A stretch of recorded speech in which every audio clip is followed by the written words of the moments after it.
Welcome to political chess. దాదాపుగా రాష్ట్రాన్ని దేశాలని కుదిపేస్తున్న అంశం ఆదాని అమెరికా నుంచి తీసుకొచ్చిన ఫండ్స్ ఏవైతే ఉంటాయో దాని ద్వారా తన సామ్రాజ్యాన్ని విస్తరించుకోవడానికి లేదా తన వ్యాపారాన్ని విస్తరించుకోవడానికి ఆయన భారతదేశంలో కొన్ని రాష్ట్రాలకు లంచం ఇచ్చారు అని. దానికి దాదాపుగా ఆ డీల్ అంతా కూడా ఒక 20,000 కోట్ల డీల్ అయితే అందులో దాదాపుగా ఒక 2,000 కోట్లు అనేది లంచం ఇచ్చారు. ఆ 2,000 కోట్లలో కూడా 1,750 కోట్లు ఏపీకే ఇచ్చారు అనేది ఈరోజు ఆరోపణ.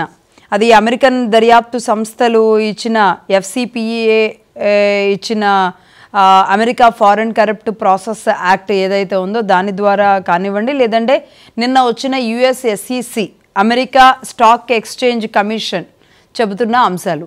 అయితే ఈ నేపథ్యంలో మరి కేసు ఫైల్ అయిందా, లేదంటే ఆ విషయంలో ఇది ముందుకు వెళుతుందా, అసలు ఆదాని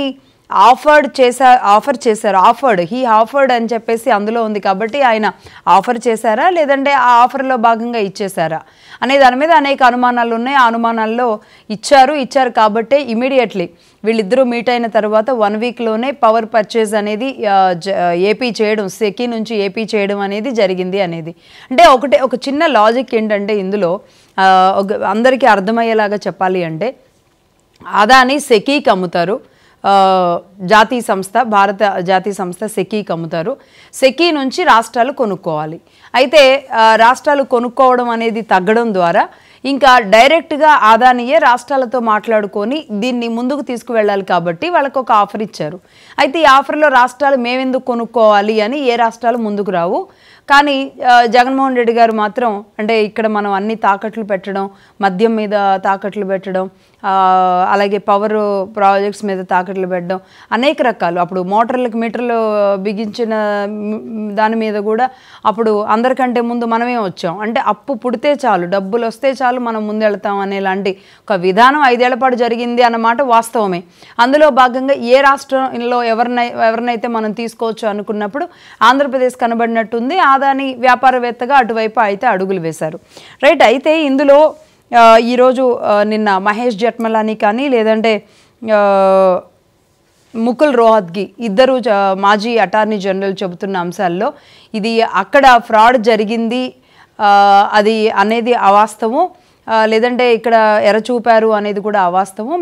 మేబీ ఇది కేవలం అంటే మోసం చేశారు అన్న విషయంలో మాత్రమే అమెరికా సంస్థలు దర్యాప్తు సంస్థలు ముందుకెళ్ళి తప్పితే ఇది అంత పెద్ద నేరం కాదు ఆదాని చేసింది అనేది ఈరోజు సపోర్ట్ చేస్తున్న పరిస్థితి ఉంది. కాంగ్రెసే దీన్ని రాద్ధాంతం చేస్తున్నారు అంటున్నారు. మరి దీన్ని ఇనిషియేట్ తీసుకోవాల్సింది కేంద్ర ప్రభుత్వాల రాష్ట్ర ప్రభుత్వాల? ఇంత పెద్ద చర్చ జరుగుతుంటే ఎవరు ఎందుకు పెద్దగా మాట్లాడడం లేదు? కాంగ్రెస్ దీన్ని టోటల్గా ఇనిషియేట్ తీసుకొని ముందుకెళ్తుంది, అమెరికా ముందుకెళ్తుంది, ఆదాని టార్గెటెడ్గా ముందుకెళ్తుంది. ఇలాంటి అనేక అంశాలు జరుగుతున్న నేపథ్యంలో దీని గురించి మాట్లాడదాం. కనీసం కంక్లూజన్ వస్తుందేమో. ఎందుకంటే ఆదాని షేర్స్ పడిపోయినాయి, 2 లక్షల కోట్ల నష్టం జరిగింది అనేది ఒక ఎత్తు అయితే నిన్న మళ్ళీ అమాంతం ఆదాని షేర్స్ పెరిగాయి. ఎవరైతే ఈ 4 రోజుల్లో అమ్మేసుకున్నారో మళ్ళీ వాళ్ళంతా కొనుక్కున్నారు. మళ్ళీ పుంజుకొని ఆదాని షేర్స్ ఆదాని గ్రూపు ముందుకెళ్తున్న పరిస్థితి కూడా కనబడుతుంది. రైట్. బండారు వంశీకృష్ణ గారితో మాట్లాడదాం. డిబేట్లో టీడీపీ అధికార ప్రతినిధి, అలాగే రవికిరణ్ గారు బీజేపీ అధికార ప్రతినిధి, గౌతమ్ గారు పొలిటికల్ విశ్లేషకులు. నమస్తే అండి వంశీకృష్ణ గారు, రవికిరణ్ గారు, గౌతమ్. గుడ్ మార్నింగ్ అండి. Good morning.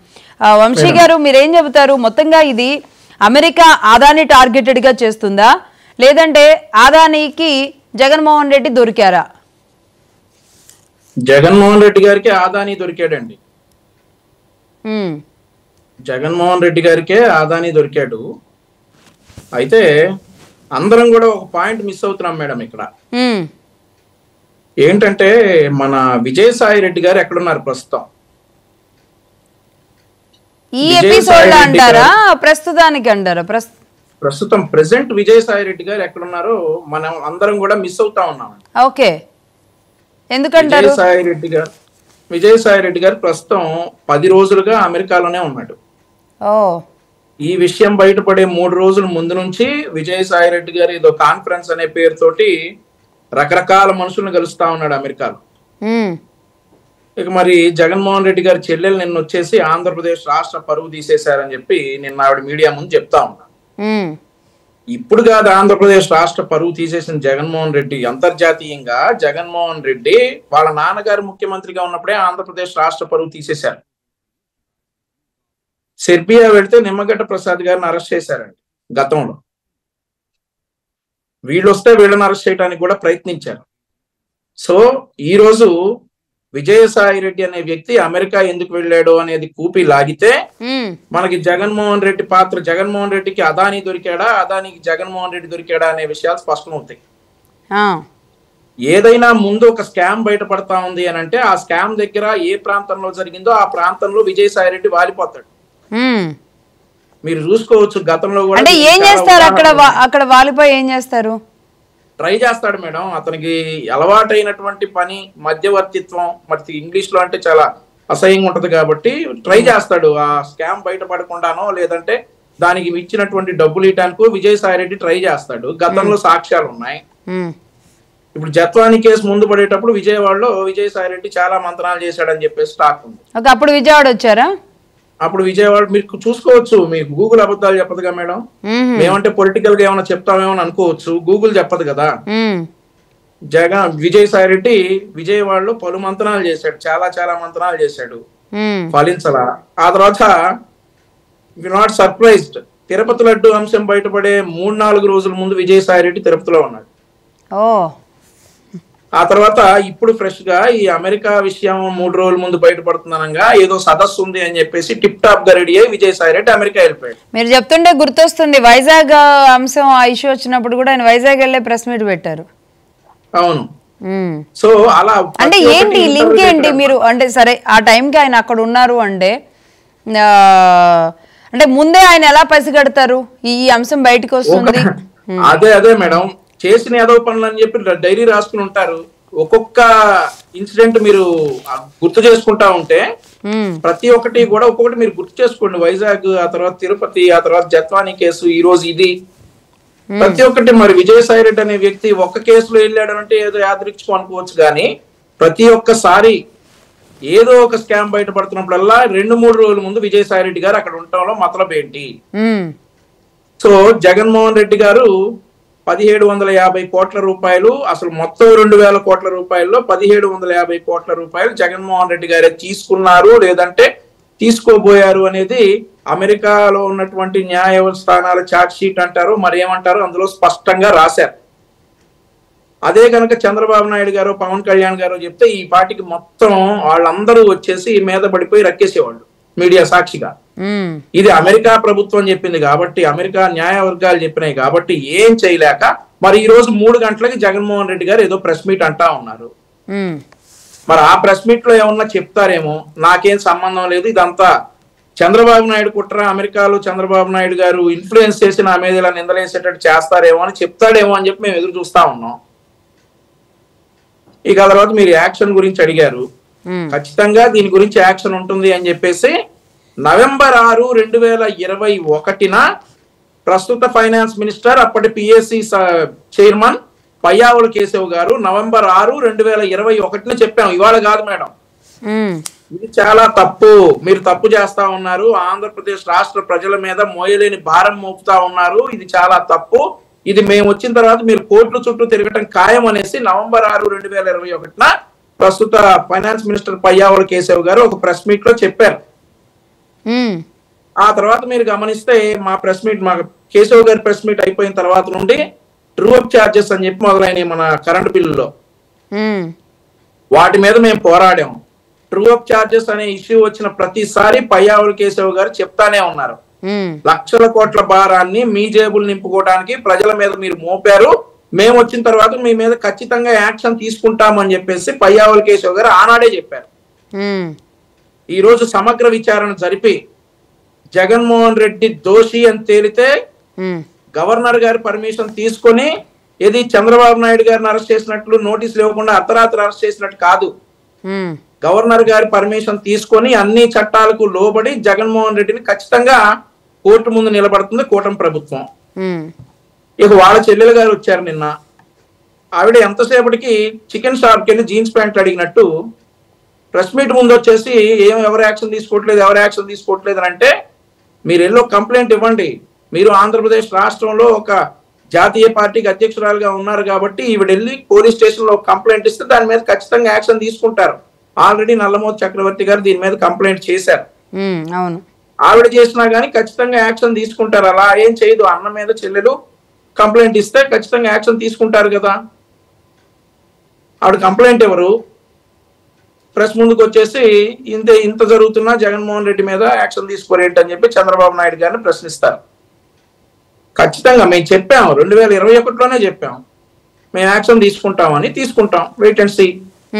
సో మరి ఆదాని విషయంలో ఎలా వెళ్తారు? అంటే ఈ పీపీఎల్ రద్దు చేసే అంత నిర్ణయం తీసుకునే సాహసం కూటమి ప్రభుత్వం చేస్తుందా? ఆదాని విషయంలో కూడా మా కూటమి ప్రభుత్వం స్పష్టంగా ఉందండి. వాళ్ళు కేబినెట్ భేటీలో మరి నిర్ణయించుకుంటారు. ఆంధ్రప్రదేశ్ రాష్ట్ర ప్రజలకి భారం మోపే ఏ పనైనా గానీ కూటమి ప్రభుత్వం చేయదు ఖచ్చితంగా. కూటమి ప్రభుత్వం ఆదాని విషయంలో స్పష్టంగా ఉంది. కేబినెట్ భేటీలో నిర్ణయం తీసుకుంటారు. లక్ష్మి గారు రైట్ అండి, రైట్. రవికిరణ్ గారు కూడా జాయిన్ అయ్యారు, బీజేపీ నాయకులు. రవికిరణ్ గారు, ఆదాని విషయంలో ఇప్పుడుగా దాదాపుగా 2023 జనవరి నుంచి హిడెన్బర్గ్ అనో లేదంటే ఇంకో అంశమనో అమెరికా తన దేశంలో ఏవీ జరగనట్టు, భారతదేశంలోని ఒక వ్యాపారి మాత్రమే ఇలా చేస్తున్నట్టుగా ఆయన షేర్లు పడేలాగా చేయడం, మళ్ళీ అదే దేశానికి సంబంధించిన వాళ్ళు ముబ్బడిగా షేర్లు కొనడం, మళ్ళీ ఆ తర్వాత పెరగడం. అంటే ఇన్వెస్టర్స్ ఉంటారు కాబట్టి అమెరికన్ సంస్థలు, ఇన్వెస్టింగ్ సంస్థలు కూడా ఆదాని గ్రూప్స్లో పెట్టుబడులు పెట్టడం. సరే, అనేక దేశాల్లో ఈరోజు పవర్ ఇండస్ట్రీ పరంగా కానివ్వండి అన్ని రకాలుగా ఆదాని విస్తరించడం మాత్రం భారతీయులుగా మనం స్వాగతించాల్సిన అంశం. అమెరికానో లేదంటే చైనానో రష్యానో మాత్రమే కాకుండా ఖచ్చితంగా ఆదాని లాంటి వాళ్ళు ముందున్నప్పుడు మన దేశం సగర్వంగా బయట దేశాల్లో కనబడుతుంది అనేది అది నిర్వివాదాంశం, అందులో నో డౌట్. కానీ ఇక్కడ ఇది మళ్ళీ అటు తీగ ఇటు తీగ లాగితే అది ఆంధ్రప్రదేశ్ మెడకి, ఆంధ్రప్రదేశ్ ప్రజల కష్టాలకి చుట్టుకున్న నేపథ్యంలో ఎలా కూటమి ప్రభుత్వం దీన్ని హ్యాండిల్ చేయాలనుకుంటుంది? ఎలా ఈ నష్టాన్ని భర్తీ చేయగలదు? లక్ష్మి గారు, ముందుగా మీకు తోటి ప్యానలిస్ట్ కి మా టీవీ వీక్షకులందరికీ శుభోదయం అండి. Good morning. ఇప్పుడు మీరు చెప్పింది కరెక్ట్ అండి. ఒక పార్ట్, ఎందుకంటే భారతదేశం ఆర్థికంగా ఇప్పుడు 11వ స్థానంలో ఉన్నాం ఇప్పుడు 2014. అలాంటిది ఇప్పుడు 4వ స్థానంలో వచ్చాము. 3వ స్థానంలో వెనకబాగటానికి ప్రయత్నిస్తున్నాం. దీనికి కారణం భారతదేశ ఆర్థిక వ్యవస్థ పరిపుష్టం కావాలి. దానికి అందరూ తోడ్పాటు ఉంటుంది. మీ తోడ్పాటు ఉంటుంది, నా తోడ్పాటు, అందరూ. దాంతో పాటు అత్యంత పారిశ్రామికవేత్తల యొక్క పరిశ్రమలు పెట్టడం, వాళ్ళ పెట్టుబడి. ఎందుకంటే పెట్టుబడులు కేవలం కేంద్ర రాష్ట్ర ప్రభుత్వాలే పెట్టలేవండి, ప్రైవేట్ భాగస్వామి కావాలి. ఇప్పుడు ప్రపంచవ్యాప్తంగా అనేకమైనటువంటి పారిశ్రామికవేత్తలు ఉన్నారు. ఇప్పుడు మైక్రోసాఫ్ట్, బిల్ గేట్స్, ఆయనే వ్యాపారాలు చేయాలా? ప్రపంచవ్యాప్తంగా ఆయనే వ్యాపారాలు చేయాలా? లేకపోతే ఫోర్డ్ ఉంది, ఫోర్డ్ కంపెనీ, లేకపోతే హుండై కొరియా ఉంది. వాళ్ళు ప్రపంచవ్యాప్తంగా బిజినెస్లు చేసుకుని ఆ దేశ అభివృద్ధికి తోడ్పడుతున్నారు, ఆ దేశంలో ఆ పారిశ్రామికకు ప్రోత్సహిస్తున్నారు. ఫోర్డ్ కానీ బాటా ఉంది. బాటా కంపెనీ ఎవరిదంటే మనది కాదు, అది బయట దేశస్తులు, అమెరికా దేశం వాళ్ళు. అలాగే మన దేశంలో ఉన్న పారిశ్రామికవేత్తలు కూడా మీరు అన్నట్టు అంతర్జాతీయంగా వెళ్ళాలి.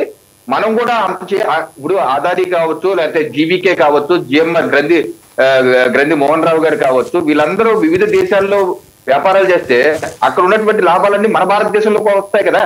ఆ యొక్క డబ్బంతా మన దేశంలోకి వస్తాయి. తద్వారా మన యొక్క ఉపాధి, ఉద్యోగ కల్పన జరుగుతుంది. ఇక్కడ పేదవాళ్ళకి ఉద్యోగ ఉపాధి దొరకాలన్నా, లేకపోతే సంక్షేమ పథకాలు మనం అందించాలన్నా ప్రభుత్వానికి ఆదాయం వస్తేనే కదా సంక్షేమ పథకాలు అందించేది.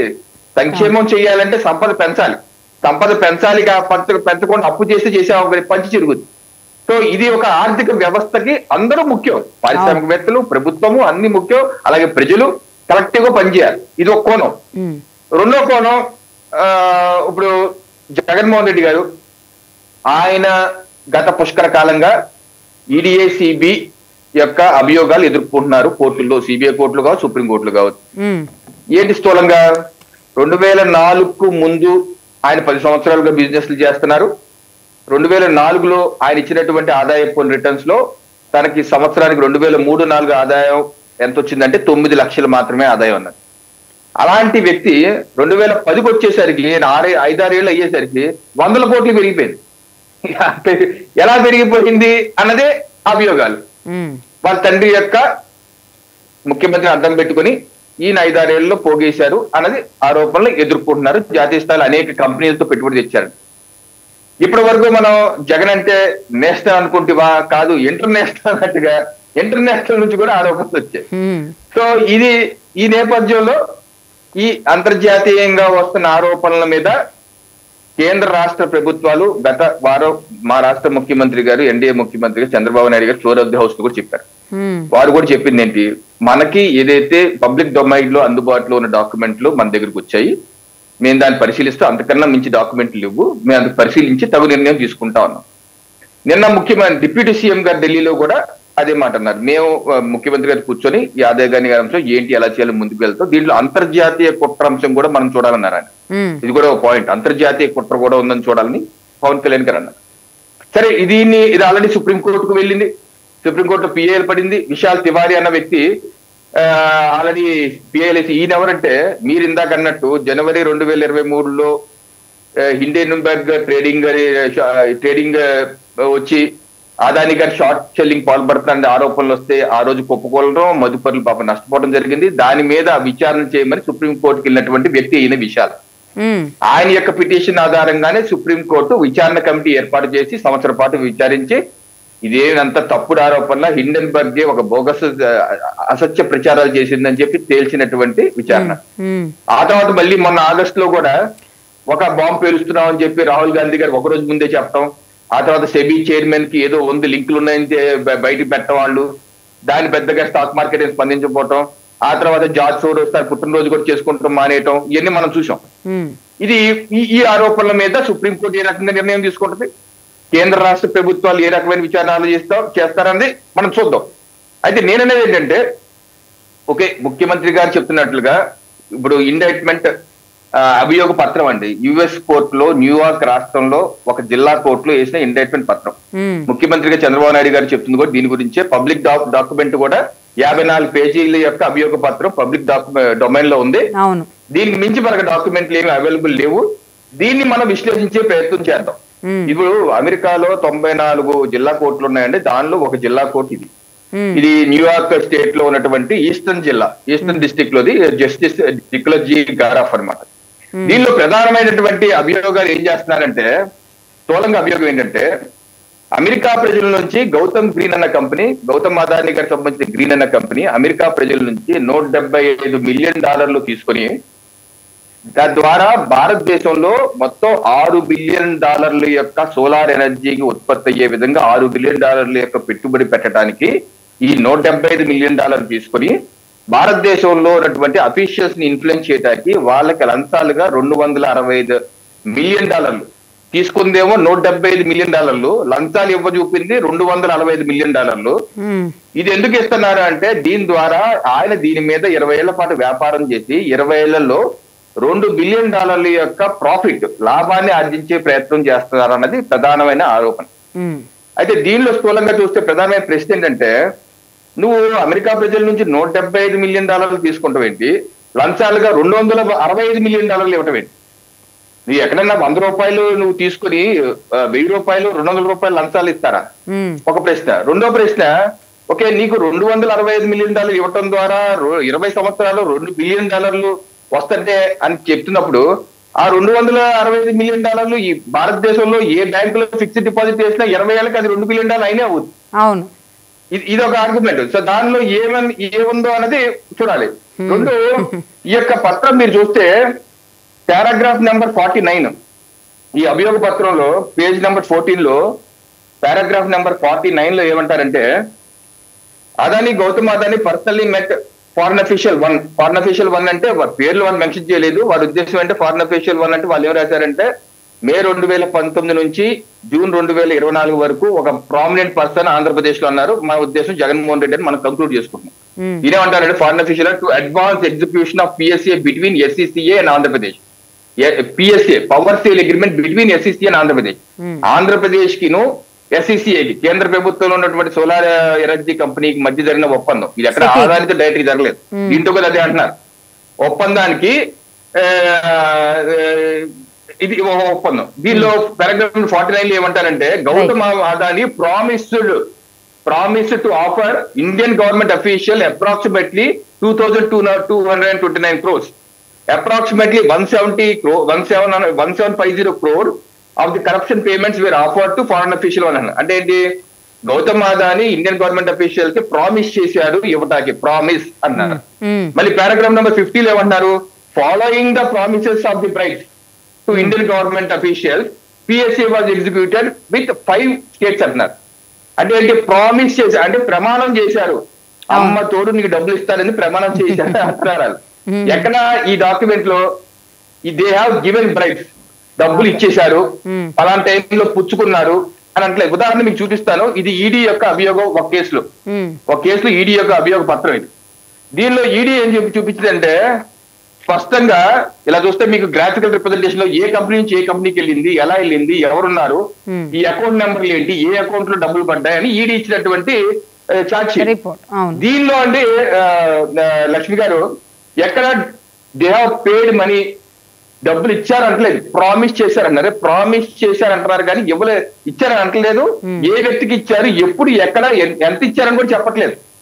సో ఈ పత్రం ఎలా ఉందంటే ఒక వేగ్ గా ఉంది కానీ స్పెసిఫిక్ గా ఈ అకౌంట్ నుంచి ఈ అకౌంట్ కి వెళ్ళారు అని ఒకటి లేదు. ప్రస్తుతం ఈ డాక్యుమెంట్ వరకు. ఇంకే వేరే డాక్యుమెంట్ వస్తే మనం చూద్దాం దాని గురించి.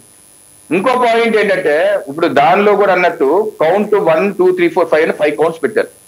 కౌంట్ 1 అన్నది FCPA చట్టాన్ని గౌతమ్ అదాని గారు, మన ప్రచారం జరుగుతుంది ఏంటంటే FCPA చట్టాన్ని గౌతమ్ అదాని గారు వైలేట్ చేశారన్నది ఒక ప్రచారం. కాకపోతే కౌంట్ 1 లో గౌతమ్ అదాని గారి సాగరాజే గారి పేర్లకి లేవుదాన్ని. అది చాలా FCPA అంటే ఫారిన్ కరెక్ట్ ప్రాక్టీసెస్ యాక్ట్ ని మన ఫెమా చట్టం లాగా అనమాట. ఉల్లంఘించినట్టుంది. అక్కడ గౌతమ్ అదాని గారి పేరు లేదు. అది ఒక సీరియస్ చట్టం. అలాగే కౌంట్ 5 వచ్చేసి వాళ్ళు మా యొక్క ఇన్వెస్టిగేషన్ అబ్స్ట్రక్షన్ ఆఫ్ జస్టిస్ అంటే మా యొక్క ఇన్వెస్టిగేషన్ ని అడ్డుకున్నారు అని, ప్రభుత్వ అధికారులు అడ్డుకుంటే ఏ రకంగా క్రిమినల్ యాక్టివిటీ అలాగనమాట. కౌంట్ 5 లో కూడా గౌతమ్ అదాని గారి పేరు లేదు, సాగరాజు గారి పేరు లేదు. ఆయన పేరు ఎప్పుడు వచ్చింది, కౌంట్ 2, 3, 4 లో మాత్రమే వచ్చింది. అదేంటి, SEC అంటే మన స్టాక్ సెబీ లాగా అక్కడ SECA యొక్క చట్టాలు ఉల్లంఘించారంటారు. సో ఇక్కడ ఎక్కడ, సో అంటే కౌంట్ 1, కౌంట్ 5 లో లేదు.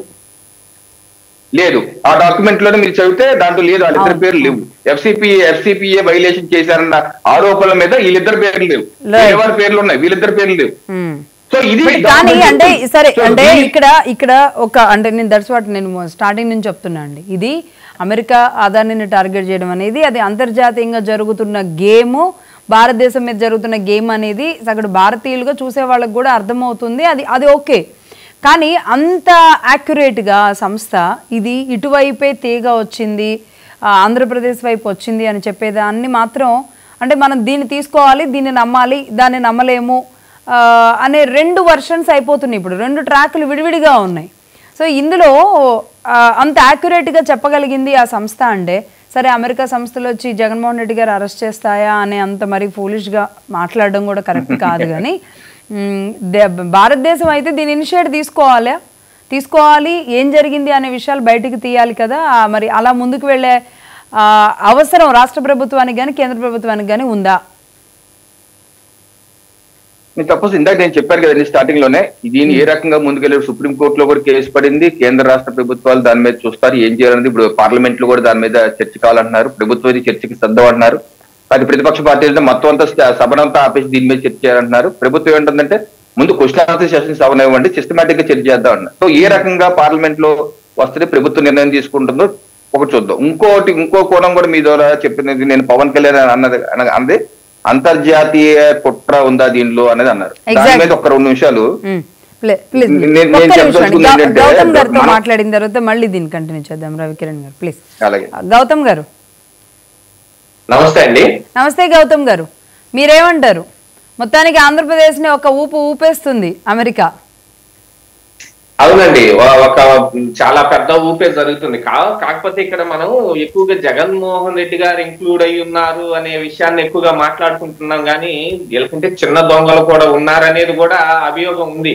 ఇందాక సార్ చెప్పినట్టు మరో 3 రాష్ట్రాలు ఉన్నాయి ఇందులో ఇంకా తమిళనాడు, అటు ఒరిస్సా ఇలా వరుసపెట్టి 5 రాష్ట్రాల్లో పంచుకొచ్చారు అనే విషయాన్ని కూడా వాళ్ళు కులంకషంగానే చెప్పడం జరిగింది. ఇందాక సార్ అన్నారు 175 మిలియన్లు అక్కడి నుంచి కలెక్ట్ చేస్తే 205 మిలియన్లు బ్రైబింగ్ చేశారు అనే దాని మీద ఇప్పుడు యాక్చువల్ గా వాళ్ళు కేసు పెట్టింది దేనికండి? వాళ్ళ దగ్గర జరిగింది కాదు, అయినా కూడా ఎందుకు పెట్టగలుగుతున్నారు వాళ్ళు అని అంటే వాళ్ళకున్న చట్టం ప్రకారంగా వాళ్ళ దగ్గర నుంచి మనం ఎవరైనా సరే ఫండ్ రైజ్ చేస్తే దాని మీద వాళ్ళు విచారణ జరిపే అర్హతను వాళ్ళు కలిగి ఉన్నారు అనే దాని మీద వాళ్ళు చేశారు. 175 మిలియన్లు అక్కడ అమెరికా నుంచి తీసుకోవచ్చు, ఇంకో దేశం నుంచి ఇంకొక 200 మిలియన్లు తీసుకోవచ్చు. మరి 205 మిలియన్లు బ్రైబింగ్ చేయటంలో ఇక అందులో పెద్ద ఇదేం ఉండదు కదా. ఎక్కడి నుంచి వస్తే పైన అమౌంట్ ఏదో 2 అమౌంట్లకు తేడా ఉందన్నట్టుగా చెప్పారు. కానీ వాళ్ళు వాళ్ళ దగ్గర నుంచి కలెక్ట్ చేసిన 175 మిలియన్ల మీద, అమెరికన్ సిటిజన్స్ దగ్గర నుంచి కలెక్ట్ చేసిన వాటి మీద వాళ్ళు ఖచ్చితంగా విచారణ జరిపే అర్హతను కలిగి ఉన్నారు అనేది అక్కడ చెబుతుంది. యాక్చువల్ గా ఇంకొకటి ఏంటంటే వాళ్ళు ప్రామిస్ చేశారు ఇవ్వటానికి అనేది చేశారు తప్ప ఇచ్చారా లేదా అనేది దాంట్లో కొంచెం డౌట్ ఉంది అని కూడా చెప్పారు సార్. సరే, ఆ డౌట్ ఏదున్నప్పటికీ మరి సిబిఐ ఈడీలు కూడా జగన్మోహన్ రెడ్డి గారి మీద క్విడ్ ప్రోకో ఆరోపించి ఛార్జ్ షీట్ వేసిన మొట్టమొదటి ఛార్జ్ షీట్ లో కూడా చాలా అనుమానాలతో వేశారు, చాలా ఇన్ఫర్మేషన్ లేకుండానే వేశారు. ఇది ఫస్ట్ ఛార్జ్ షీట్. ఆ తర్వాత అడిషనల్ ఛార్జ్ షీట్ లో గానీ, తర్వాత ప్రొవైడ్ చేసే ఇన్ఫర్మేషన్స్ లో గానీ వేరే ఇంకా చాలా అదర్ చేశారు. మరి అప్పుడు జగన్మోహన్ రెడ్డి గారు అందుకే కదా 18 నెలల పాటు జైల్లో ఎందుకు ఉండాల్సి వచ్చింది? ఆ ప్రొలాంగ్ అవుతూ ఛార్జ్ షీట్ వచ్చి ఆయన మీద ఫుల్ ఫ్లెడ్జ్డ్ గా ఏది వేయన్న కారణానికి బెయిల్ నిరాకరిస్తా వచ్చారు. అన్ని మొత్తం పూర్తయిపోయిన తర్వాత కదా ఆయనకి బెయిల్ వచ్చింది.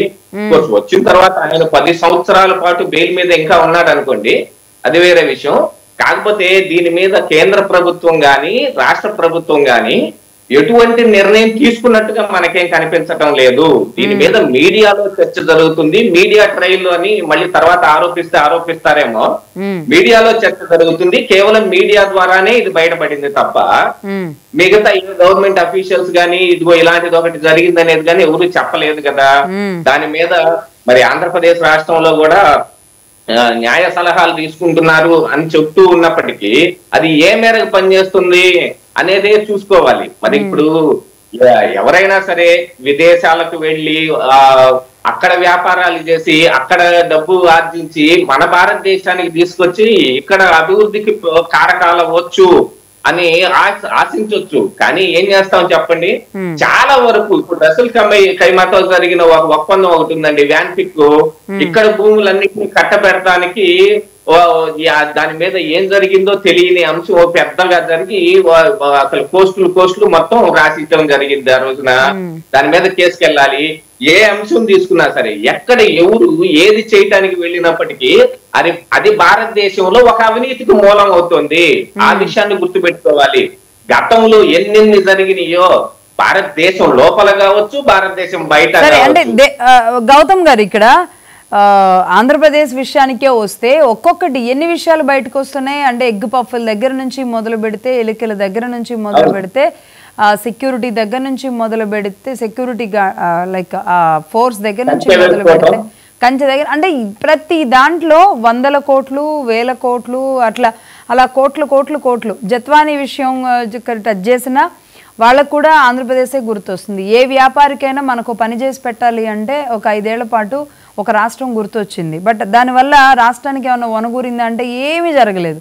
మన పోలవరం ఒక అడుగు పడలేదు, అమరావతి పడలేదు, ఒక కంపెనీ రాలేదు. మరి ఏం జరిగింది అంటే ఆ పోర్ట్లు కూడా దారాదత్తం. సో ఇలా ఇంత అంటే ఎగ్ పఫ్ఫుల్ని కూడా ఇప్పటి ప్రభుత్వం, ఈ కూటమి ప్రభుత్వం ఏం చేయలేదు. ఇది అసలు 1750 కోట్లు అనేది చాలా చిన్న ఫిగర్ లాగానే కనబడుతుంది నిజానికి. ఎగ్ పఫ్ఫుల్కి ఎన్ని కోట్లు అండి? వంశీ గారికి బాగా తెలుసు. 750 కోట్లు అండి. 750 కోట్లు. మేడం, మీరు ఇక్కడ ఇంకొక విషయం కూడా గుర్తు తెచ్చుకోవాలి. యాక్చువల్లీ మీరు ఈ 1750 కోట్ల విషయం బయటపడిన తర్వాత కడప ఎయిర్పోర్ట్ విషయంలో 165 కోట్ల రూపాయల స్కామ్ ఒకటి బయటపడింది. సో అది చాలా చిన్న, పెద్ద గీత కింద చిన్న గీత చాలా చిన్నగా ఉంది. 165 కోట్లేగా గౌతమ్ గారు, అక్కడ అమెరికాలో 1750 కోట్లు అని చెప్పుకోవాల్సి వస్తా ఉన్నాం. ఎగ్జాక్ట్లీ అదే ఆ లెక్కలు మీకు ఇంకా బాగా తెలుస్తాయి కాబట్టి గుర్తుండి. గౌతమ్ గారు, ఇట్లా అంటే ఏది పట్టుకున్నా 100 కోట్లే. అంత దాంట్లో ఒక పవర్ ప్రాజెక్ట్ డీల్లో 1750 కోట్లు అంటే మేబీ ఇది చిన్న నెంబర్గానే కనిపిస్తున్నా, కాకపోతే డైరెక్ట్గా జేబుకి వెళ్ళిపోయిన అంశం ఇది.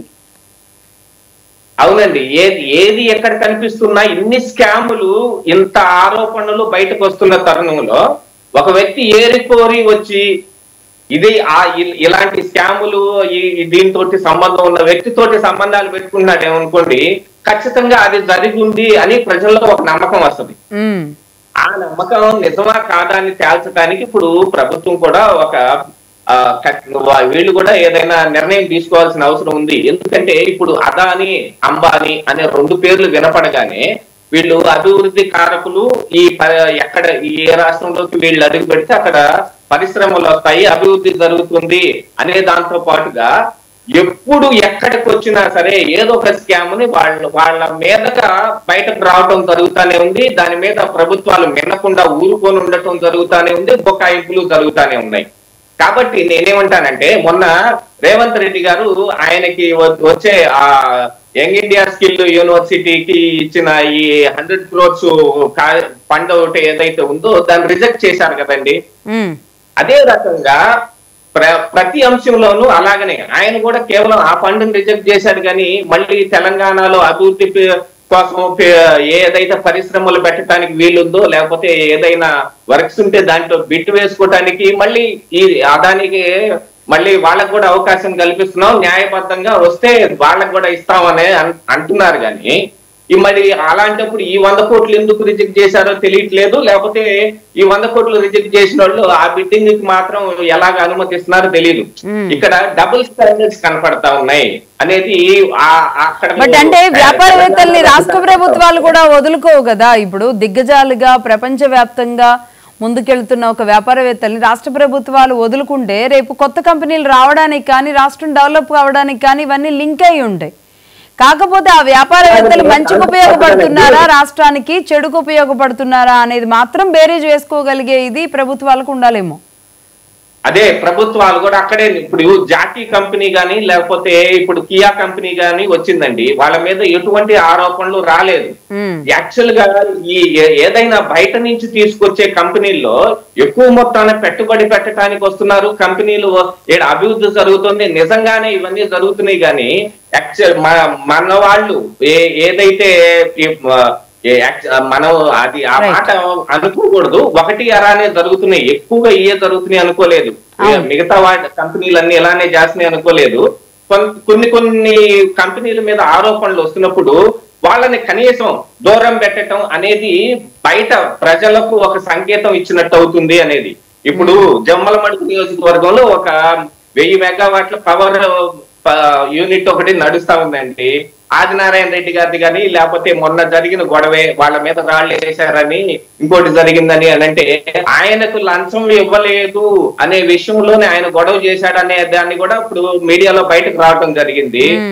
మరి ఈ అంశాలన్నీ కూడా తిరిగి వచ్చి ఈ అదానీ దగ్గర ఎందుకు ఆగుతున్నాయి, ఇవన్నీ కూడా చూసుకోవాలి. దాంతో పాటుగా ఏంటంటే ఇక్కడ ఒప్పందాలు ఏ రకంగా ఎంత త్వరితగతిన జరిగాయి, ఆ ఒప్పందం జరగటానికి వీళ్ళు ఎంత హడావుడి చేశారు అనేది కూడా చూసుకుంటే, మరి ఈ వ్యక్తులు, ఈ మనుషులు ఊరికి ఉత్తి పుణ్యానికి వాళ్ళకి న్యాయంగా రావాల్సిన వాటిని ఇవ్వటానికి ఇంత పరుగులెత్తి మరి ఇచ్చారా, ఎటువంటి ₹1 ఆశించకుండా అనేది కూడా ఆలోచించుకోవాలి. అమెరికాలో ఉన్న వాళ్ళకి తెలియకపోవచ్చేమో, మరి మనకు కనిపిస్తానే ఉంది కదా. ఎగ్జాక్ట్లీ, మనకు కూడా తెలుస్తానే ఉంది కదా. కేవలం 7 గంటల లోపలే సెకీ నుంచి వచ్చిన ఒప్పందం, ఈ సెకీ నుంచి ఒప్పందం చేసుకున్నారు అనే ఒకటే మనం అనే దాని దగ్గరే జగన్మోహన్ రెడ్డి గారు తీసుకున్నారా లేదా, ఎంత స్పీడప్ అయింది వర్క్ అనేది ఇందులో దొరికే అవకాశాలు ఉంటాయి. మినిస్టర్ గా ఉన్న బాలినేని శ్రీనివాస్ రెడ్డి గారు ఏం చెప్పారు, ఆయన చేసింది అయితే ఇంకా పెద్ద ఆరోపణ, నేను అసలు సంతకమే పెట్టలేదు, ఇట్ ఈస్ ఫోర్జరీ. అలాంటప్పుడు ఆయన సమ్మతం లేకుండా, ఒక మినిస్టర్ గా ఉన్న ఆయన సమ్మతం లేకుండా డిజిటల్ సైట్ ని కేవలం ముఖ్యమంత్రి ఆదేశాలతో కైనా పెట్టనివ్వండి, దాని ఫోర్జరీ అంటారు. ఇలాంటి ఫోర్జరీకి కూడా పాల్పడి ఇవన్నీ జరిగినాయి వాళ్ళు మాత్రమే కలిసి చేశారా? అసలు ఇది మంత్రికి, ఆ శాఖ మంత్రికి, ఆ టర్మ్ లో ఉన్న మంత్రికే తెలియకుండా జరిగిందంటే చాలా పెద్ద అంశమే. కానీ వంశీ గారు మీరు అన్నట్లు పెద్ద ఎలిక చిన్న ఎలిక లేదు, పెద్ద గీత చిన్న గీతగా ఈ కరప్షన్ గురించి ఏది ఎన్ని కోట్లు అని లెక్కలు మాట్లాడుకోవడానికి మాత్రమే సరిపోతుంది. కానీ ఒక వ్యాపార సంస్థ వచ్చినప్పుడు ఆ రాష్ట్ర ప్రభుత్వాలు భూమి ఇవ్వడం, లేదంటే వాళ్ళకి కావాల్సిన ఫెసిలిటీస్ ఇవ్వగలగడం రాష్ట్ర ప్రభుత్వం నుంచి ఉచితంగానో లేదంటే ఆఫ్ ద ప్రైస్కో, ఇలాంటివన్నీ చూస్తూ ఉంటాం. ఇంకా చెప్పాలి అంటే బ్రైబ్ అనేది, అంటే దాన్ని అనేక రకాలు అనేక రూపాలు కూడా ఉంటాయి. కాబట్టి అది అక్కడ ఉన్న స్థానిక నాయకులకో లేదంటే రాష్ట్ర ప్రభుత్వాలకో ఇవ్వక తప్పని అంశం. అది అంటే మాట్లాడకూడదు, జరగకూడదు. అసలు చాలా నీతి నిజాయితీగా వ్యాపార సంస్థలన్నీ ప్రభుత్వాలన్నీ పనిచేస్తున్నాయి అంటే కనుక ఇక అంతకంటే ట్రాష్ ఇంకోటి ఉండదేమో నిజంగా. అలాంటిది అంటే, కానీ నేను ఇక్కడ ఏమడుగుతున్నానంటే స్ట్రైట్గా, ఈ డబ్బు రాష్ట్ర ప్రభుత్వానికి వెళ్ళిందా, లేదు అంటే జగన్మోహన్ రెడ్డి గారికి వెళ్ళిందా?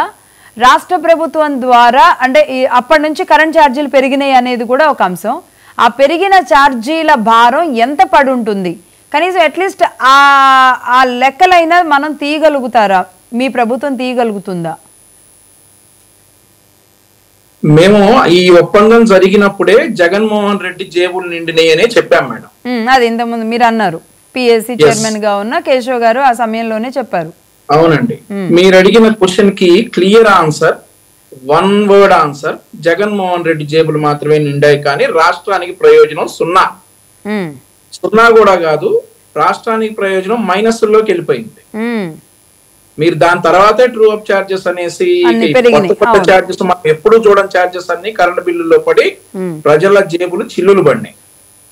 ఇవన్నీ చూసే జగన్మోహన్ రెడ్డిని ఇంటికి పంపించారు. మేడం, మన ఇద్దరం ఇక్కడ ఒక చిన్న పిన్ పాయింట్ చేసుకుందాం. ఇప్పటి వరకు జగన్మోహన్ రెడ్డి స్కాములు కూటమి ప్రభుత్వం ఏర్పడిన తర్వాత బయటపడిన వాటిలో లీస్ట్ 12 కోట్లు, హైయెస్ట్ 1750 కోట్లు. ఈ మార్క్ ఎప్పుడు దిగినా 12 కోట్లకి ఎప్పుడు తక్కువైనా నేను నెక్స్ట్ డిబేట్ లో మీకు గుర్తు చేస్తా. 1750 కోట్లకి ఎప్పుడు ఎక్స్ట్రా అయినా కానీ నెక్స్ట్ డిబేట్ లో మనం గుర్తు చేసుకుంటాం. ఎందుకంటే అదేనండి, కేవలం 6 నెలల్లోనే బయటపడినటువంటి స్కాములు ఇవన్నీ కూడా. ప్రతి విషయంలో మీరు ఒకసారి మెమరైజ్ చేసుకుంటే ఏది కూడా రాష్ట్రానికి ప్రయోజనం ఏర్పడింది అనేది లేదు. Each and everything Jaganmohan Reddy జేబు నింపుకోవడానికే జరిగింది. మేము మాట్లాడితే మేము చేసే అన్ని రాజకీయ ఆరోపణలని అనుకుంటారు, కానీ మేము మొట్టమొదటి నుండి ఎప్పుడైతే ఇది ప్రారంభమైందో అప్పటి నుండి జగన్మోహన్ రెడ్డి జేబుల నుండి ప్రజల మీద 1,00,000 కోట్లకు పైగా భారం పడింది అని చెప్పి మేము చెప్తానేమో. ఈ రోజు కూడా అదే చెప్తాం, జగన్మోహన్ రెడ్డి బెనిఫిట్ అయ్యాడు. సో దీని గురించి మాట్లాడటానికి వాళ్ళెవరూ కూడా బయటికి రాని పరిస్థితి.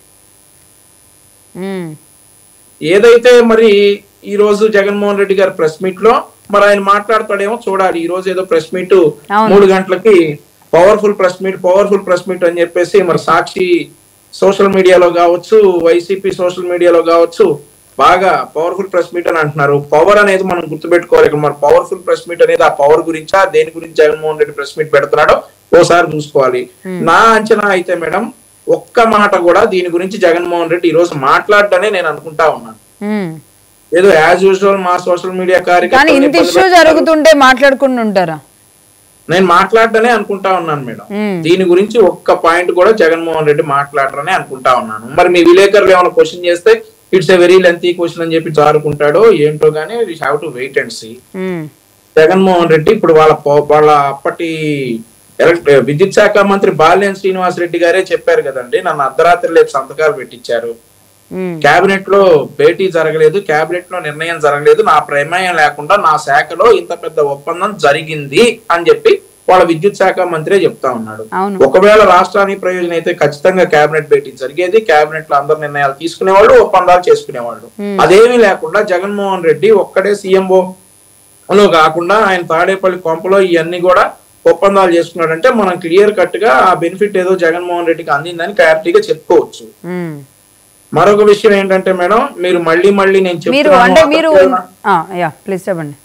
అతనికి ఏదో నాకు శత్రుత్వం ఉంది అని అనుకోకుండా మీ పరిధిలో, మీ జర్నలిస్ట్ పరిధిలో మీరు కూడా విచారిస్తే, విజయసాయి రెడ్డి అమెరికా ఎందుకు వెళ్ళాడనే దాని మీద విచారిస్తే మరిన్ని లోతైన పాయింట్లు దొరుకుతాయని చెప్పేసి మరి మీ ద్వారా మీ ఎండి మహాన్యూస్ వంశీ గారికి అండ్ మీకు కూడా దాని మీద లోతైన విచారణ జరిపి విజయసాయి రెడ్డి అమెరికా ఎందుకు వెళ్ళాలో కూడా తేల్చాలని మీకు రిక్వెస్ట్ చేస్తా ఉన్నా రాష్ట్ర ప్రయోజనాల దృష్ట్యా. రైట్ అండి. రవికిరణ్ గారు, వంశీ గారు స్టార్టింగ్ లోనే ఈ డౌట్ రైజ్ చేశారు. అంటే ఎక్కడ ఏ ఇష్యూ రావడానికి ముందైనా వచ్చిన తర్వాత అయినా విజయసాయి రెడ్డి గారు అక్కడ ఉంటున్నారు, అసలు ఆ మతలబ్ ఏంటో తెలియాలని. ఏంటది అంటే మీరన్నా కనిపెట్టాలి మరి. వాళ్ళు ఏదో దుష్టత్వయం అండి, ఆయన ఏదో దుష్ట చతుష్టయం అంటారు కానీ మనం అనేది అది దుష్టత్వయం ద్వయం. వాళ్ళిద్దరు కలిసే కదా ఇదంతా చేసింది, దుష్టద్వయం. అయితే జగన్మోహన్ రెడ్డి గారు పెట్టేది ప్రెస్ మీట్లు కాదు, అది కావాల్సిన వాళ్ళు పిలుచుకొని ఇష్టాగోష్ఠిగా 2 గంటల పాటు వాళ్ళు చంపి, తెలుగులోను చంపి ఇంగ్లీష్లోను చంపి, వాళ్ళు ఏమన్నా 2 ప్రశ్నలు అడిగితే 2 పారిపోతారు. వ్యక్తి అదేం ప్రెస్ మీట్ అండి బాబు, అది 2 గంటల ఏమన్నా అడిగితేనేమో నన్ను ఎందుకు అడుగుతావి, నాకేట్ చదువు ఎవరా సీను మీ చెల్లెలు అడిగింది అంటే చెల్ల ఆగవడం 1% ఓట్లు రాలేదు, ఆగవడం నన్ను అడగటానికి, నువ్వు నన్ను అడగటానికి చెప్పండి. ఒక ప్రశ్న సరే సమాధానం చెప్పాడు ఆయన. 2 ఇప్పుడు జగన్మోహన్ ఇప్పుడు ఈ యొక్క పారిశ్రామికవేత్తలు చట్టపరంగా వ్యాపారాలు చేయాలి, చట్టాన్ని అతిక్రమిస్తే ఎవరి మీదన్నా సరే ఇన్వెస్టిగేషన్ జరగాలి, చర్యలు తీసుకోవాలి, తప్పు చేస్తే శిక్షించాలి, ఇది నిర్వాదాంశం. అలాగే అదానీ గారి ఎపిసోడ్ మీద కూడా తప్పనిసరిగా వచ్చిన ఆరోపణల మీద విచారణ అయితే జరగాలి. రైట్. అంటే ఇది ఇక్కడ కాంగ్రెస్ ఓవర్ ఇనిషియేషన్ తీసుకుంటుంది కాబట్టి ఇందులో ఖచ్చితంగా ఇప్పుడు బీజేపీ కాపాడుకోవాల్సిన పరిస్థితి అనివార్యం అవుతుందా? అంటే కాపాడుకోవాల్సి భారతదేశ ప్రభుత్వానికి పారిశ్రామికవేత్తలతో పాటు పేదవాడు కూడా ఇంపార్టెంట్. ఇది ప్రధాన సేవకుడు, ప్రధానమంత్రి గారు, ప్రైమ్ మినిస్టర్ గారు ప్రధాన సేవకుడు, అందరూ ముఖ్యమే. ఇప్పుడు ప్రతిపక్ష పార్టీగా విచారణ కోరటం అనేది వాళ్ళ ధర్మం, కోరతారు, తప్పనిసరిగా కోరాలి కూడా. అయితే రాహుల్ గాంధీ గారు ప్రెస్ మీట్ పెట్టి ఏమంటారు, అదానీ గారిని అరెస్ట్ చేసేయండి, వెంటనే అరెస్ట్ చేసేయండి. ఏంటి అరెస్ట్ చేసేది? ఆరోపణలు వస్తే వెంటనే అరెస్ట్ చేసేది. విచారణ కోరటం తప్పలేదు లక్ష్మి గారు, అరెస్ట్ చేసేది. అరెస్ట్ చేయాలి, ఎందుకు అరెస్ట్ చేయట్లేదు? మోడీ గారు కాపాడేస్తారు, మోడీ గారు కాపాడితే అరెస్ట్ చేయట్లేదు, అరెస్ట్ చేస్తే అరెస్ట్ చేయాలి. ఇది ఆరోపణలు వస్తే అరెస్ట్ చేస్తారు. అయితే మీ మీద 5,000 కోట్లు చక్కెర హెరాల్ కేసు జరుగుతుందిగా, ఈ రోజు వరకు బెయిల్లో తిరుగుతున్నారు, తల్లిను కొడుకు ఇద్దరు బెయిల్ మీద తిరుగుతున్నారు, మరి మీరు రోడ్డు మీద తిరుగుతున్నారు, ఆయన ఎలా అరెస్ట్ చేస్తారు? దానికి ఏదో విచారణ చేయమంటారు, తప్పలేదు. అరే డబ్బులు ఇచ్చిన వాడు అరెస్ట్ చేయాలంట, తీసుకున్న వాడు అరెస్ట్ చేయకూడదంట. తీసుకుంది ఎవరు? భూపేష్ బఘేల్ గారు, ఆయన అరెస్ట్ చేయొద్దా? స్టాలిన్ గారు, ఆయన అరెస్ట్ చేయొద్దా? నవీన్ పట్నాయక్ గారు, ఆయన అరెస్ట్ చేయొద్దా? వారి పెరటి తోటలోనే మొక్కైనటువంటి జగన్మోహన్ రెడ్డి గారిని అరెస్ట్ చేయొద్దా? లేకపోతే Jammu Kashmir lieutenant governor arrest చేయొద్దా? 5 రాష్ట్రాలు అన్నారు కదా, మరి భూపేష్ బఘేల్ గారు ఆయన కోసమే తీసుకున్నారా? మీకు ఇచ్చి ఉండ వాట, మరి మిమ్మల్ని అరెస్ట్ చేయాలి కదా. అలాంటప్పుడు తీసుకున్న అరెస్ట్ చేస్తే, ఇచ్చిన అరెస్ట్ చేస్తే తీసుకున్న అరెస్ట్ చేయాలి కదా. సో ఇది అంశం. ఇంకోటి ప్రధానమైంది, నిన్న పవన్ కళ్యాణ్ గారు అంతర్జాతీయ కుట్ర అన్నది ఎందుకన్నారంటే, ఒకటి వీక్షకులకు కూడా నేను చెప్తున్నాను ఏంటంటే, మీరు కూడా గూగుల్ ఒకసారి సెర్చ్ చేసుకుని చూడండి నేను చెప్పేది. ఇప్పుడు ఈ యొక్క ఇండైట్మెంట్, ఇందాక నేను చూపించినటువంటి ఈ ఇండైట్మెంట్ పత్రం ఎవరు వేశారు? ఇది యుఎస్ అటార్నీ అయినటువంటి బ్రెయిన్ పేస్, యుఎస్ అటార్నీ. ఆయన న్యూయార్క్ జిల్లా కోర్టుకి అటార్నీ. ఇప్పుడు ఎలా ఉంటుందంటే, అమెరికాలోని 94 జిల్లా కోర్టుకి అటార్నీని అపాయింట్ చేసేది ఆ దేశ రాష్ట్రపతి అపాయింట్ చేస్తారు. సెనేటర్ ప్రపోజ్ చేస్తారు, రాష్ట్రపతి అపాయింట్. సెనేటర్ అంటే మన ఎంపీ లాగా, ఎంపీ ప్రపోజ్ చేస్తాడు, రాష్ట్రపతి అపాయింట్ చేస్తాడు. ఈయన 2020లో అపాయింట్ అయ్యారు. ఓకే, ఈయన ఈ యొక్క అభియోగ పత్రాన్ని చేసి పెట్టింది. ఈయన ఎవరు? ఈయన భార్య ఎవరు?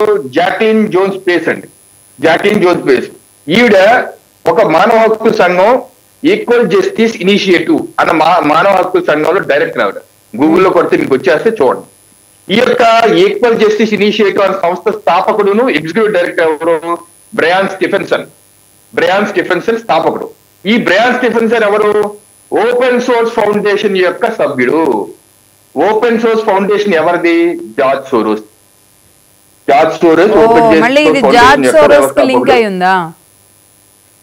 ఇది మీకు గూగుల్లో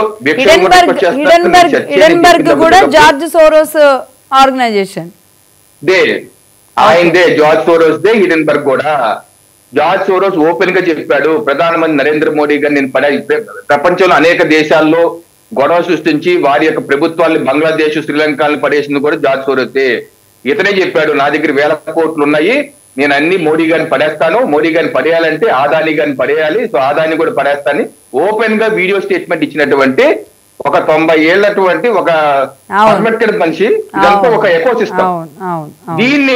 దీనిలో భాగంగా జరుగుతుందా అన్నది ఒక అనుమానం. ఖచ్చితంగా అంటే మీరు అన్నట్టు జార్జ్ సోరోస్ ఇన్వాల్వ్మెంట్ దాకా వచ్చింది అంటే వాళ్ళ టార్గెట్ ఒకటే, అమెరికా సంస్థ తప్ప ఏ దేశం కూడా ముందుకు రాకూడదు. వస్తే గిస్తే వీళ్ళ దీన్ని ఏమంటారండి, G7 డీప్ స్టేట్ ఒక సిస్టమ్ ఉందండి వీళ్ళకి. G7 కంట్రీస్ లోకి భారత్ రానియకుండా జరిగే ఒక అంటే కుట్ర కాబట్టి ఆ 7 దేశాలు మాత్రమే ఉండాలి అనే కుట్ర ఉంటుంది భారతదేశంలో. అయితే దట్టు మరి భారతదేశంలో వ్యాపార సంస్థలను కూడా ముందుకు రానియకూడదు. ఇంకా చెప్పాలంటే ఇక్కడ ఉన్న కొన్ని రాజకీయ పార్టీల సపోర్ట్ కూడా వాళ్ళకి ఉండగలగడం అనేది కొంచెం ఆశ్చర్యం కలిగించే అంశం. బట్ ఆ విషయంలో దట్స్ వాట్ నేను అదానీ విషయంలో వచ్చినప్పుడు అదానియా, అంబానీయా లేదంటే ఇంకొకరు వ్యాపార సంస్థలు మన భారతదేశానికి నష్టం కలగకుండా అంతర్జాతీయంగా భారతదేశం పేరు నిలబెట్టేలాగా వ్యాపారం చేస్తున్నారు అంటే గనక అది ఖచ్చితంగా మనం సపోర్ట్ చేయాల్సిన అంశం. మన దేశంలో మన వాడిని మనం వెనక్కి లాక్కోవడం అనేది మాత్రం అది సరైన పద్ధతి కాదు. డే 1 నుంచి నేను చెప్తున్నది ఇదే. కానీ మన రాష్ట్రంలో మన ప్రజల చేత ఎన్నుకోబడిన వాళ్ళు, నిన్న శాస్త్రి గారు మాట అన్నారు, కాన్స్టిట్యూషనల్ కస్టోడియన్స్గా ఉండాల్సిన వాళ్ళు రాష్ట్రాన్ని తాకట్టు పెట్టేసి వాళ్ళ సొంత జేబులు నింపుకొని వాళ్ళ ఆస్తులు నింపుకొని రాష్ట్రంలో ఉన్న డబ్బంతా బయటికి పంపించేలాంటి ఇది చేయడం మాత్రం తప్పు. ఆ తప్పుకి ఒక శిక్ష, ఆ తప్పు తెలుసుకోవడం మాత్రం వరకే మనం చేయాలి. బట్ అమెరికా వచ్చి ఇన్వాల్వ్ అయిపోయి అది జగన్మోహన్ రెడ్డి గారా లేదంటే ఇంకొక రాజకీయ నాయకుడు అని చెప్పే రైట్ మాత్రం అమెరికాకి కూడా ఇచ్చేలాంటి అస్త్రాలు మనం ఇవ్వడం కరెక్ట్ కాదు అనేది అంటే in my point of view. Anyway Gautam గారు మీరేమంటారు? మీరు చెప్పింది కరెక్ట్ అండి. ఇప్పుడు మనకేంటంటే ప్రతిపక్ష పార్టీల మీద కోపం ఉండొచ్చు, మోడీ గారి మీద కోపం ఉండొచ్చు, దేశం మీద కోపం ఉండకూడదు. దీని మీద విచారం చేయమంటలో తప్పదు, విచారం చేయొచ్చు. అదే పవన్ కళ్యాణ్ గారు చెప్తున్న అంతర్జాతీయ కుట్రలో మనం కూడా చెప్పట్లేదు, ఇది పవన్ కళ్యాణే గారు కాదు, డొనాల్డ్ ట్రంప్ గారు కూడా చెప్తున్నారు. ఆయన కూడా నిన్న ట్వీట్ చేశారు ఇదే విషయాన్ని. ఆయన మీద కేసు పెట్టారు. ఆయన ఏమన్నారు, లా ఫేర్, మనకు వార్ఫేర్ తెలుసు, యుద్ధ తంత్రం. ఆయన ఏమన్నారు, లా ఫేర్ జరుగుతుంది, ఈ యొక్క జడ్జిల్ని జో బైడెన్ గారు డెమోక్రాట్లు మనకి కొలీజియన్ వ్యవస్థ ఉందండి జడ్జిల నియామకానికి. వీళ్ళు ప్రధానమంత్రి పాత్ర, ముఖ్యమంత్రి పాత్ర లేదా ఎంపీల పాత్ర ఉండదు. కానీ అమెరికాలో అలా కాదు, జడ్జిలు నియమించేది కూడా రాష్ట్రపతి, ప్రపోజ్ చేసేది అక్కడ సెనేటర్. కూటనీతి జరుగుతుంది అన్న విషయాన్ని ఆయన మీద తప్పుడు కేసు పెట్టారు. 2020లో ఆయన మీద తప్పుడు కేసు పెట్టారు. మొన్నే అది కేసు కొట్టేశారు. దాన్ని ఆయన ట్వీట్ చేస్తూ ఇలా లా వార్ఫేర్ పెట్టి ప్రత్యర్థుల మీద మీరు కక్ష సాధించుకుని నేను రేపు జనవరి 20 వస్తాను, మీరందరినీ ఈ deep state, Democrat deep state పేచ మలుస్తారని చెప్పి వార్నింగ్ ఇస్తాడు ఆయన. రైట్. కమలా హ్యారిస్ కానివ్వండి, అంతకుముందు అంటే జస్ట్ వాళ్ళు దిగే ముందు వదిలిన ఒక బాణంగా అయితే ఇది మనకు కనబడుతుంది. బట్ చూద్దాం మరి జగన్మోహన్ అంటే ఈ అవకాశం ఏదైతే ఉందో దీన్ని తీసుకొని మాట్లాడతారా జగన్మోహన్ రెడ్డి గారు? గౌతమ్ గారు ఒక్క నిమిషం కంక్లూడ్ చేయండి ప్లీజ్. ఈ అంశంలో మీరేం కోరుకుంటున్నారు? ఇందులో జార్జ్ సోరోస్ ఇంక్లూడ్ అయి ఉన్నాడా, హిండెన్బర్గ్ ఉందా, లేకపోతే ఓపెన్ సోర్స్ ఉందా, ఎవరున్నారు అనేది మొత్తం తీసి పక్కన పెట్టేస్తానండి. మనం మన ఆంధ్రప్రదేశ్ స్టేట్ నుంచి మొదలు పెడదాం, అటు నుంచి కాకుండా ఇటు నుంచి వెళ్దాం ఒకసారి. ఇందులో జగన్మోహన్ రెడ్డి గారు ఇంక్లూడ్ అయి ఉన్నారు. ఆ రోజున ఇంధన శాఖ మంత్రి నేను సంతకం పెట్టలేదని చెప్పి అందులో ఫోర్జరీ చేశారని ఆరోపణలు చేస్తా ఉన్నాడు. ఇందులో 9000 మెగావాట్లు ఆంధ్రప్రదేశ్ రాష్ట్రానికి ₹2.49 యూనిట్ రేటును కుదుర్చుకోవడం జరిగింది. అప్పటికే గుజరాత్ లో ₹1.99 యూనిట్ రేటు కుదుర్చుకున్నారు. ఆ తర్వాత రాష్ట్రాంతరాలు దాటి మరి ఇక్కడ దాకా రావడానికి కూడా ఉన్న ఖర్చుని కూడా మనమే పెట్టుకున్నాం. దాదాపు ₹5.90 పెట్టి ఈ యూనిట్ ని మనం సెకీ ద్వారా ఒప్పందం కొన్నది అదానీ కంపెనీ నుంచే. అదానీకి 16,000 కోట్ల రూపాయలు లాభం వచ్చే విధంగా ఆ రోజున మనం కుదుర్చుకుని ఆయనకు లాభం చేకూర్చే విధంగా చేసి మన ఆంధ్రప్రదేశ్ రాష్ట్ర ప్రజల భారాన ఒక భారం వేశాం. ఇదంతా జగన్మోహన్ రెడ్డి ఉత్తి పుణ్యానికి ఊరక చేశాడు అని నమ్మే వాళ్ళు ఎవరైనా ఉన్నారా? వాళ్ళు ఆరోపణ చేసిన ఆ 1700 కోట్ల రూపాయల బ్రైబింగ్ జరగలేదు అని నమ్మే వాళ్ళు ఎవరైనా ఉన్నారా? ఆంధ్రప్రదేశ్ రాష్ట్రంలో ప్రజలే నమ్మటం లేదు. ఇక ఇందులో సురేష్ ఉండనివ్వండి, ఓపెన్ సోర్స్ ఉండనివ్వండి, హెడెన్బర్గ్ ఉండనివ్వండి, అటార్నీ జనరల్ ని ఏ రకంగా చేస్తారని ఏమైనా చెప్పనివ్వండి, ఇక్కడ జరిగింది జరగటానికి ఆస్కారం ఉందా లేదా అనేది ఏం నమ్ముతున్నాం మనం. అందులో దాని మీద ఏం విచారణ చేయటానికి ఇప్పుడు ఈ కూటమి ప్రభుత్వం గాని, అంటే యాక్చువల్ గా ఇక్కడ ఆంధ్రప్రదేశ్ రాష్ట్రంలో ఉన్న రాష్ట్ర ప్రభుత్వం కావచ్చు, కేంద్రంలో ఉన్న బీజేపీ ప్రభుత్వం కావచ్చు, ఏమి దీన్ని నెగ్గు తేల్చడానికి ఏం చర్యలు తీసుకుంటున్నారు ఈ విషయంలో ఆలోచించుకుంటే ఖచ్చితంగా. అంటే కూటమి ప్రభుత్వానికి ఎలా ఉందంటే పరిస్థితి, గౌతమ్ గారు ఇంతకు ముందు నేను అదే చెప్పాను, ఎగ్ పఫ్ఫుల దగ్గర నుంచి మొదలు పెడితే దాని మీద కూడా బయటికి తీసుకొచ్చి ఎవరైనా అరెస్ట్ చేసిన పరిస్థితి లేదు. ఇప్పుడేమో అమెరికా దాకా లింకులు ఉన్నాయి. అక్కడ నుంచి కంపెనీస్ రావాలని మనం కోరుకోవాలి. ఇక్కడున్న వ్యాపారవేత్తలతో మళ్ళీ పీపీఎల్ రద్దు చేసేలాంటి నిర్ణయాలు తీసుకొని వాళ్ళతో ఇదేంటి లైక్ కయ్యాలు పెట్టుకోవడం కరెక్ట్ కాదు. అంటే కూటమి ప్రభుత్వం ఆంధ్రప్రదేశ్లో ఎలాంటి ఇబ్బందికర పరిస్థితుల్లో పడిందని చెప్పడానికి ఇన్ని లింక్ అయి ఉన్నాయి. కంపెనీలు రావాలి, ఇక్కడేమో జరిగిన ఈ బ్రైబ్ అనేది ఒకటి ఉందంటున్నారు, దీన్ని వదులుకోలేరు, ముందుకెళ్ళలేరు, ఇలా అనేక ఉన్నాయి. ఎలా చేస్తారో చూద్దాం. ఎనీవే థ్యాంక్ యూ అండి రవికిరణ్ గారు, మీకు ధన్యవాదాలు.